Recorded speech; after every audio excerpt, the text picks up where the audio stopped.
নমস্কার বন্ধুরা, নতুন ব্লগে আপনাদের সবাইকে স্বাগত জানাই। আশা করছি ভালো আছেন সবাই যে যেখানে আছেন। আজকে সকালবেলায় টুপুরকে খুব ইয়াম্মি একটা ব্রেকফাস্ট বানিয়ে দিয়েছি, কিন্তু পরিস্থিতিটা ঘরের এমন ছিল যে সেটার রেসিপিটা শেয়ার করতে পারিনি। অন্য কোনো একদিন করব। মেয়ে বাড়ি ফিরে বলল, মা স্বর্গীয় খেতে হয়েছে, আবার কিন্তু এটা করো। বানিয়ে দিয়েছিলাম সোয়াবিনের পরোটা। সেটা কিভাবে হয়েছিল সেটা একদিন নিশ্চয়ই দেখাবো আপনাদের। তবে সকালবেলায় কি হয়ে গেল জানেন? সকালবেলা ঘুম থেকে উঠে বোমবাদা কী কারণে টুপুরকে প্রায় নেই কারণেই খুব বকলো, মানে খুবই বকাবকি করলো। টুপুর চুপচাপ দাঁড়িয়ে দাঁড়িয়ে শুনলো। শোনার পর ও নিজের কাজ করছে। আজকে তো ওর ফিজিক্স প্র্যাকটিক্যাল পরীক্ষা। আমিও বোমবাদাকে বললাম, কেন শুধু শুধু বাচ্চাটাকে বকলে কোনো কারণ নেই। কিন্তু টুপুর কি হলো, বোমবাদা কিন্তু ওইসব বকাবকি করে রেডি হয়ে গেছে, মানে মেয়েকে স্ট্যান্ড পর্যন্ত পৌঁছে দিতে যাবে আর কি। কিন্তু টুপুর হঠাৎ বলে উঠলো, বাবা, খুব স্থির গলায়, তুমি আমার সঙ্গে আজকে যাবে না। তখন আমি দেখলাম যে বোমবাদা চায় যে কেউ না কেউ টুপুরের সঙ্গে যাক। যদি বোমবাদা বাড়িতে না থাকতো তাহলে হয়তো বা টুপুর একাই যেত, কারণ এখনও বড় হয়েছে, একা যেতেই পারে। কিন্তু আমি দেখলাম অশান্তি বাড়িয়ে লাভ নেই, তাই জাস্ট 2-3 মিনিটের মধ্যে তৈরি হয়ে নিয়ে আমি টুপুরকে পৌঁছে দিলাম স্ট্যান্ডে। এবং সেখান থেকে ফিরে এসে দেখছি ভদ্রলোকের মন ভীষণ খারাপ, কারণ তিনি যে কাজটা করেছেন সেটা যে সত্যি ঠিক হয়নি। বাচ্চাটাকে পরীক্ষা দিতে নিয়ে যাওয়ার সময় এরকম বকাবকি করা, সেটা তিনি বুঝতে পেরেছেন। চুপ করে বারান্দায় বসে আছে। যতই হোক অপত্য তো, খারাপ ওর খুবই লেগেছে। বকে মেয়েকে নেই কথায় বকে ওরও প্রচণ্ড মন খারাপ হয়ে গেছে। তো এই যে দেখুন, সে চুপ করে এখানটায় বসে আছে। এই সময়টা আমার খারাপ লাগলো, এটা ঠিকই, কিন্তু পাশাপাশি এইটাও ঠিক যে এই কাণ্ডগুলো বোমবাদের করা হয়তো বা উচিত হয়নি। আসলে কি জানেন, লোকটার শরীরটাও আজকে যেমন ভালো নেই, আর ও না সব দিক মিলিয়ে মিশিয়ে ঠিকঠাক ব্যালেন্সও করে উঠতে পারছে না। তবে এটাও ঠিক যে পরীক্ষার সময় বাচ্চাটাকে এইভাবে বকাবকি করাটা উচিত হয়নি, নেই কথায়। তো আমি সকালবেলায় এসে যেটুকু ফুটিয়ে নেওয়া সেটুকু নিলাম, নিয়ে তারপর খেয়ে নিয়ে এসে দেখছি ঘরটার অবস্থা ভীষণ খারাপ। একবারে কিছুক্ষণের মধ্যে ঘরটাকে পরিষ্কার পরিচ্ছন্ন করে নিলাম। তারপর চলে যাব হচ্ছে ব্যায়াম করতে।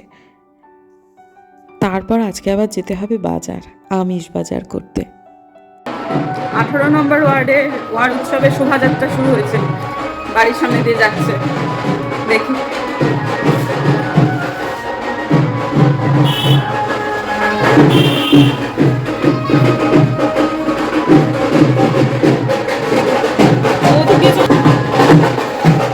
মনে হচ্ছে শোভাযাত্রা না,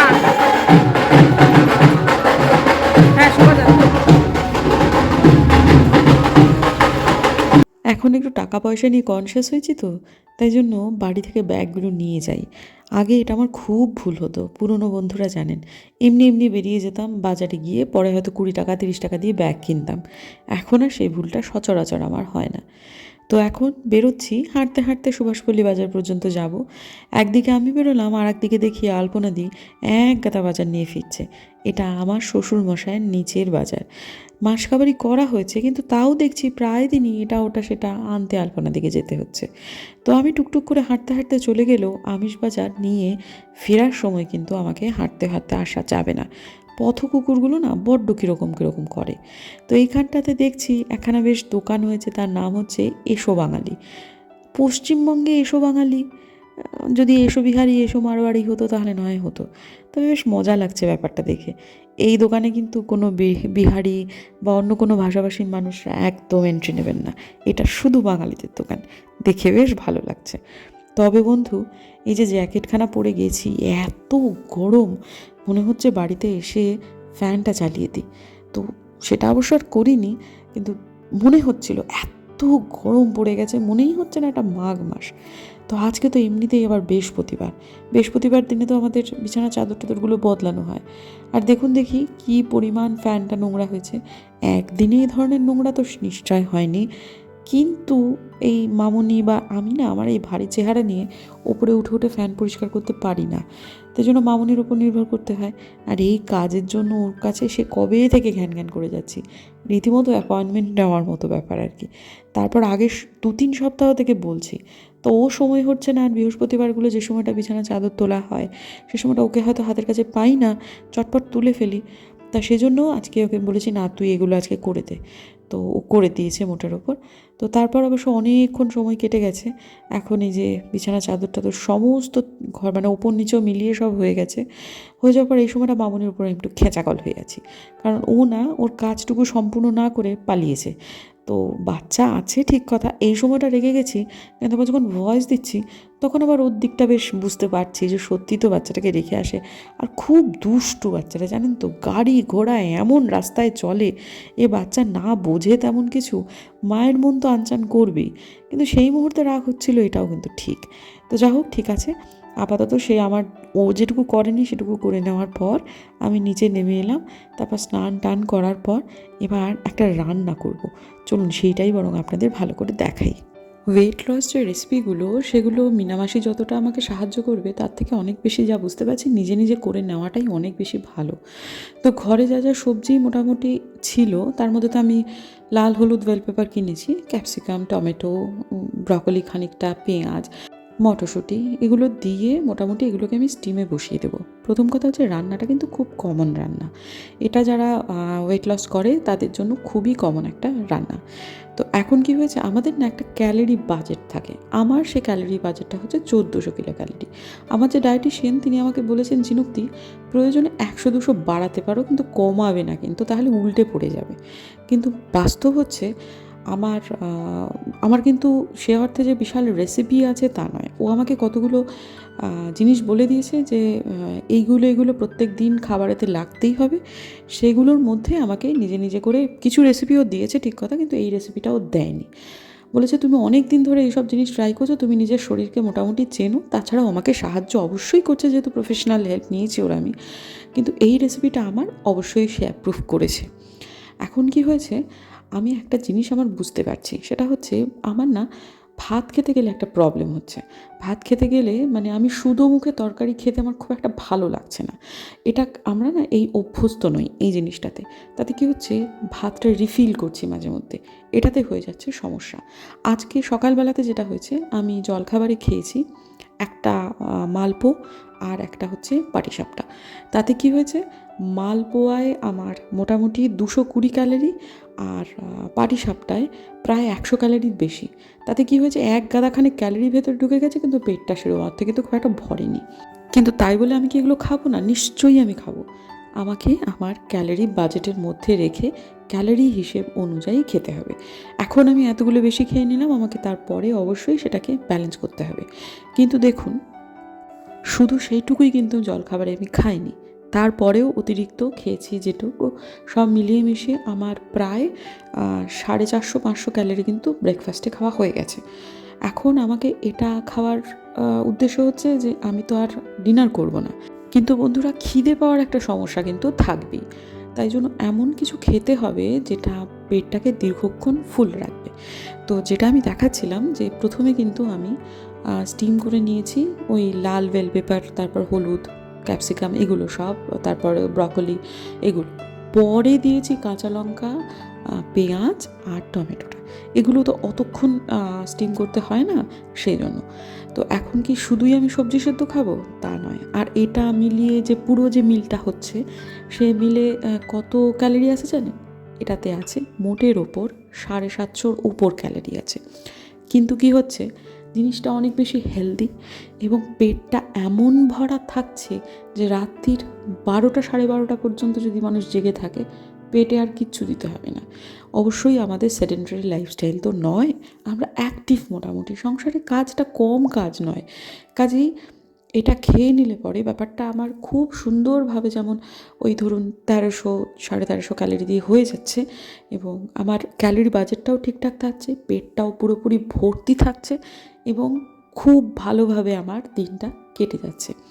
এখন সকালবেলায় যদি আমি ওই একটা, এটা পৌষ পার্বণের দিন যদি না হতো, মানে আগের দিনে পিঠে যদি আমি আজকে না খেতাম, তাহলে এটা হয়তো বা করবার দরকার পড়তো না। প্রয়োজনে আমি একটু ভাত না হয় একবারের জায়গায় সামান্য একটুখানি বাড়িয়ে নিয়ে একটুখানি মেখেই খেতে পারতাম, কিন্তু সেটা না করা যাবে না আজকের দিনটায়। তো এখন কি হয়েছে, যেমন প্রথমে একটুখানি ডিমের ভুর্জি করে নিলাম, তাতে একটু নুন দিইনি, আর পনিরটাকে একটুখানি সতে করে নেব। ওদিকে কিন্তু দেখুন হয়ে যাচ্ছে আমার, স্টিম কিন্তু এখনও চলছে। তো তো এখন পনিরটা পুরোটা কাটিনি, সামান্য একটুখানিই কেটেছি। তো এটা হচ্ছে 200 গ্রামের পনির, তাতে মোটামুটি অর্ধেক, তার মানে 50 গ্রাম মোটামুটি পনির আমি কেটে নিয়েছি। তা সেটাকে একটুখানি লবণ দেওয়ার পর, একটুখানি এদিক ওদিক নেড়েচেড়ে নেওয়ার পর ডিমটাকে দিয়ে এবার মিশিয়ে নিচ্ছি। মিশিয়ে নেওয়ার পর তারপর দেবো খানিকটা বাটার দিয়ে তারপরে এই ভেজিটেবলগুলো যেগুলোকে আমি একটুখানি ফুটিয়ে নিয়েছি সেগুলো সমস্তটাই ঢেলে দেবো। এখন আমি কিন্তু অন্য কোনো মশলা আর এটাতে অ্যাড করছি না, কারণটা হচ্ছে একটু বাদেই আপনারা সেটা বুঝতে পারবেন। পুরোটাই যে বাটার দিয়ে রান্না হয়েছে তা নয়, কারণ একটু বাদে আমাদের বাড়িতে রান্না হয়েছে আজকে মাংস, যেটা মিনামাসি রান্না করেছে, অবশ্যই অল্প তেলে, কিন্তু সেটা কিন্তু সর্ষের তেলে রান্না করেছে। সেটা আমি আর অন্য কোনো রকম সবজিপাতি মশলা দেবো না জন্য ওই একটুখানি গ্রেভি দিয়ে দিয়েছি। আর কি হয়েছে, ঠিক মাপা 30 গ্রাম ভাত, চাল নয় কিন্তু বন্ধুরা, ভাত, সেটা আমি এটার মধ্যে অ্যাড করে দিয়েছি। প্লাস মাংসের ঝোলের যেটা গ্রেভি সেটা খানিকটা দিয়েছি। এই যে দেখুন, এটা হচ্ছে 30 গ্রাম, ঠিক 30 গ্রাম। এটাতে যেটা হচ্ছে যে ভাতটা আমার আর খাওয়ার কোনো প্রয়োজন নেই, এই যে এটার মধ্যেই মাখা হয়ে গেল, আর রিফিল করার কোনো দরকার নেই। আর এটা এতটা পরিমাণ হয়ে যায় যে আপনার পেট, আবারও বলছি, যে অনেকক্ষণ দীর্ঘক্ষণ পর্যন্ত ফুল থাকে। এই সময়টাতে আমি যখন জিনিসটা রান্না করছি তখন বাজে মোটামুটি 2টো। আমি এটা পাতে নিয়েছি প্রায় 2:30 থেকে একটু বেশি, মানে ওই 2:35-34 নাগাদ এটা আমি প্লেটে নিয়েছি। এবং রাত পর্যন্ত আমার হেভি কোনো কিচ্ছু খাওয়ার আর দরকারই পড়েনি। শুধু তাই নয়, আমি যা খেয়েছি রাত্রেবেলাতে পুরোটাই লিকুইড, কারণ আর খিদে লাগেইনি। ডায়েট যখন মানুষ প্রথম করে বন্ধুরা, তখন কিন্তু এই খিদে পাওয়ার সমস্যাটা মানুষের থাকে। এইটা কিন্তু সেটার একটা খুব ভালো উপায়। আর 2 নম্বর কথা, কিছু একটা মেখে খেতে হবে।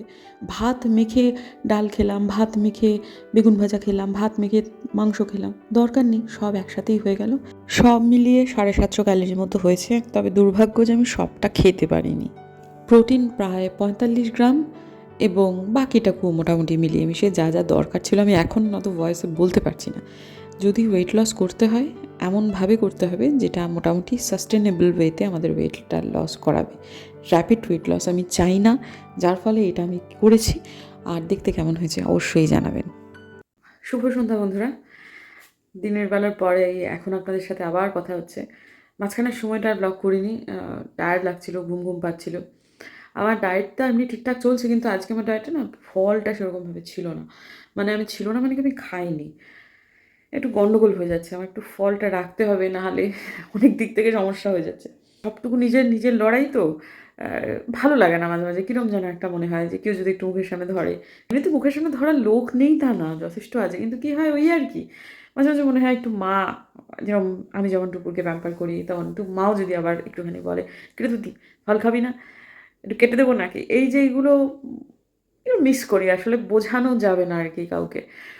তো যাই হোক, ঠিক আছে, এমনিতে চলছে এভাবেই। কালকে আবার পেঁপে টেপে সব কিনে এনেছি, কিন্তু খাওয়া হচ্ছে না। পেয়ারা, পেঁপে, আপেল সবই আছে, খাওয়া হচ্ছে না কেন জানি না। তো যাই হোক, যেটা বলছিলাম সেটা হচ্ছে আজকে মা আমাকে না দুপুরের পরে, কালকে যে মা সুন্দর আলপনা দিয়েছে, পিঠে পুলির আমাদের বাড়িতে একটা আলপনা হয়, অনেকের বাড়িতেই হয়তো বা হয়, তা আমার বাপের বাড়িতে সেটা একদম, এই বাড়িতে যে খুব একটা সে চল ছিল তা না, কিন্তু আমার মা ওই সংক্রান্তির যে আলপনা, প্রত্যেক বছর মনে হয় ঈশ্বরের কাছে প্রার্থনা থাকে যে মা পরের বছরও যেন এই আলপনাটা দেয়।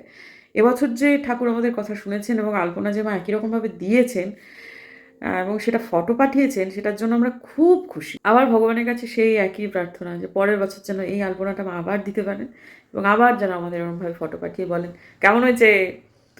মায়ের লড়াই মাই বোঝেন। ওইভাবে আলপনা দেওয়া, চাল বাটা সব তোমার নিজে, তারপর কোমর গুটিয়ে অতখানা আলপনা এত সুন্দর করে, সে আমি আমার জন্ম থেকে দেখে আসছি এটা মা করছেন পিঠে পুলির দিনে। সে মানে ওগুলো সব সিম্বলিক সমস্ত, যে আলপনাটা থাকে, হয়তো স্ক্রিনে আপনারা এখন দেখতেও পাচ্ছেন, সেটাতে ওগুলো হচ্ছে সম্পন্ন গৃহস্থের লক্ষণ। সে কোনোটাতে রথ, কোনোটাতে ধানের গোলা, মানে যা হয়ে থাকে আর কি, আগেকার দিনে যা ছিল, তার মধ্যে মা প্রত্যেকটা আলপনার মধ্যে একটা করে পিঠে দেন, যেটাকে সরা পিঠে বলে। সেটাও এবার হয়েছে। এবং সারা দিনে পাখির কিচিরমিচিরে নাকি মানে আজকের দিনটাতে আর কি, মানে এটা কাল হয়েছে। মা বলছেন যে পাখি মানে পিঠে দেওয়ার আগের আলপনা ছিল হচ্ছে এটা। আর মা বললেন যে সারাদিন পাখিতে এসেছে, খেয়েছে, খুব সুন্দর হয়েছে। তারপর ওটা মমিনাদি একটু ঝাড় দিয়ে দিয়েছে, যেটুকু উচ্ছিষ্ট ছিল সেটা। এখন আলপনাটা মানে পিঠে নেই আর কি, কিন্তু আলপনাটা আছে। তো আমাদের এই সময়টায় ছোটোবেলা থেকে একটা প্রার্থনা থাকতো, ঈশ্বর যেন বৃষ্টি না হয়, চালের আলপনা তো, তাহলে ধুয়ে যাবে। তা ওই হিম পড়ে, তো বাবা যখন ছিল তখন ওই যাতে হিম পড়ে না নষ্ট হয়ে যেত, বাবা উপর দিয়ে ত্রিপল দিয়ে দিতেন। তা এখন কেই বা ত্রিপল দেবে? কিন্তু যাই হোক, এমনও হিম পড়ছে না এখন, তখনকার মতো ঠান্ডা, তখনকার মতো কুয়াশা তো আর এখন হয় না। কিন্তু যাই হোক, এখন এমনও হিম পড়ছে না যে একটা আলপনা ধুয়ে যাবে। তো আবারও প্রার্থনা যেন বৃষ্টি না হয়। দ্বিতীয় প্রার্থনা হচ্ছে আবার যেন পরের বছর মা এরমভাবেই আলপনা দিতে পারে। তবে যেভাবে করে ঠান্ডা কমে গেছে সেটা অসুস্থ হওয়ার লক্ষণ। মানে যে আবহাওয়ায় যেটা হওয়া উচিত তার ব্যতিক্রম হলে বা ব্যতিরেক হলে মানুষ বিছানায় পড়ে। একদমই ঠান্ডা নেই, যে বাইরে এখন আছি একটা, এই একটা সোয়েটারটা যদিও মোটা, কিন্তু সেটা না পরলেও হয়। একটু আগে সব টি শার্ট পরে পরে সব ছেলেমেয়েগুলো ঘুরতে যাচ্ছিলো। কারণ দিনের বেলাতে আমি দিন হাঁটায় নাকি মা বলছেন ঠান্ডা খুব বেশি, আর আমার শ্বশুরমশাই ঠান্ডা লাগছে বেশি। হয়তো বয়সকালে মানুষের ঠান্ডা ঠান্ডা একটু বেশি হয়, কিন্তু বাস্তবে এটাই যে খুব একটা মোটেই ঠান্ডা নেই। এটা হওয়াটা একদমই কাম্য নয়। বর্ষাকালে এখন বর্ষা হয় না, শীতকালে শীত পড়ে না, আর পড়লেও এত অল্প দিন। এই যে বুম্বাদা বলছিল যে রান্নাঘরে গিজার লাগিয়ে দিয়ে, আমি বললাম বুম্বা দাদা এখন ঠান্ডা কমতে কমতে 2 মাসে দাঁড়িয়েছে, এখন তো সেটা কমে কমে বোধহয় 15 দিন হয় কিনা সন্দেহ। শীতকাল নিঃসন্দেহে গায়ে এখন একটা সোয়েটার দিয়ে কথা বলছি, সেটাও সত্যি। কিন্তু এই সময় এই মাঘ মাসে যে ঠান্ডা পড়ার কথা, যে কুয়াশা হওয়ার কথা, সেটা মোটেই নেই। আমাদের ওখানে কি খবর জানি না, তবে আমাদের শিলিগুড়িতে এই অবস্থাই। তাহলে আজকের দিনের ব্লগটাকে আমি এখানেই শেষ করব, কারণ আর কিছু দেখানোর নেই। আর এবারে শুতে যাব, একটু গপুকে শয়ন দেবো, তারপরে একটু ওই ঘরটায় ওরা সব পড়ছে। তা তারপরে যাবো একটুখানি ওদের সাথে কথাবার্তা বলতে। আজকে তো বাবা মেয়ে সকালবেলা উঠে একটা হয়ে গেছে, মানে মেয়ে সেরকম কিছু করেনি, বাবাই আর কি। তবে সে এখন সন্ধিবন্দি হয়েছে আবার, দিব্য এখন চলছে সব কিছু। তা সেখানে গিয়ে আমিও একটু জয়েন করবো। তো ব্লগটাকে বরং এখানেই শেষ করি। আর শুধু শেষ করা না, আমি একবারে এডিট করে, আর যেটা আজকে রেসিপি শেয়ার করেছি সেটা আমি আজকে শর্টসেও দেবো, সুতরাং আমার আজকে 2টো এডিটিং আছে। তাই সেটাও এডিট করে নিয়ে তারপরে একবার ওই ঘরে যাব। মোটামুটি আমার আরও ½ লাগবে। রান্নাঘর গুটিয়ে ফেলেছি, সবটুকু হয়ে গেছে। এরপরে আমার কাজ তো এই এডিট করা, গোপালকে শয়ন দেওয়া, পোশাক আশাক না, পোশাক আশাক ছাড়া, না ভুল বললাম, এডিট করা, পোশাক ছেড়ে গোপালকে শয়ন দেওয়া, দিয়ে তারপর ওদের জয়েন করা। তাহলে চলুন, দেখা হচ্ছে কালকে একটা নতুন ব্লগে। যদি আমার ভিডিও ভালো লাগে তাহলে প্লিজ সাবস্ক্রাইব করবেন, পাশে নোটিফিকেশন বেলটা অন করবেন, যাতে ভিডিও দিলেই নোটিফিকেশন চলে যায় আপনাদের কাছে। দেখা হচ্ছে আগামীকাল। ততক্ষণ